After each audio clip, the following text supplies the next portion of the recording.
সবার প্রথমে এরকম যদি আপনি একটা ফটো ফ্রেমের ভিডিও বানাতে চান, তাহলে আপনাকে প্রথমে ইনশর্ট অ্যাপসে যেতে হবে। ইনশর্ট অ্যাপসে যাওয়ার পর প্রথমে কোলাজ বলে যে অপশনটা দেখতে পারেন, কোলাজ অপশানে ক্লিক করার পর কার্ট অপশানে যাবেন। যাওয়ার পর এখান থেকে আপনার পছন্দ মতো 4-5টা ছবি একসাথে সিলেক্ট করে নেবেন। ছবিগুলোকে একসাথে অ্যাডজাস্ট করে দেবেন। অ্যাডজাস্ট করার পর ক্যানভাস যে 9:16 রেশিওটা নেবেন। নেওয়া হয়ে গেলে এবার এটাকে এক্সপোর্ট করে দেবেন ছবিটাকে।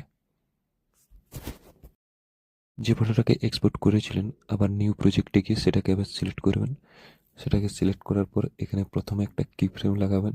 প্রথমে একটা আর শেষে একটা কি ফ্রেম লাগিয়ে ওটাকে ডান দিক থেকে বাম দিকে টেনে নিয়ে যাবেন। তারপরে নেক্সটে আবার একটা পিআইপি নেবেন। পিআইপি অপশানে যাওয়ার পর ওটাকে উপরে যে দেখতে পাচ্ছেন ওইখানে ফিল আপ অপশানে ক্লিক করে পুরো স্ক্রিনশটে সেটা হয়ে যাওয়ার পর আরও প্রথমে একটা ক্লিপ ফ্রেম লাগিয়ে ওটাকে বাম থেকে ডান দিকে নিয়ে যাবেন, আবার ডান থেকে বামে নিয়ে আসবেন। হলে আপনার ভিডিও রেডি হয়ে যাবে। আর একটা এখানে পিআইপি নেবেন, নেওয়ার পর যে কোনো একটা সিঙ্গেল ফটো অ্যাড করবেন। করার পর কাট আউটে যাবেন, কাট আউটে যেয়ে এর ব্যাকগ্রাউন্ড কাট আউট করে দেবেন, বাস আপনার ভিডিও রেডি।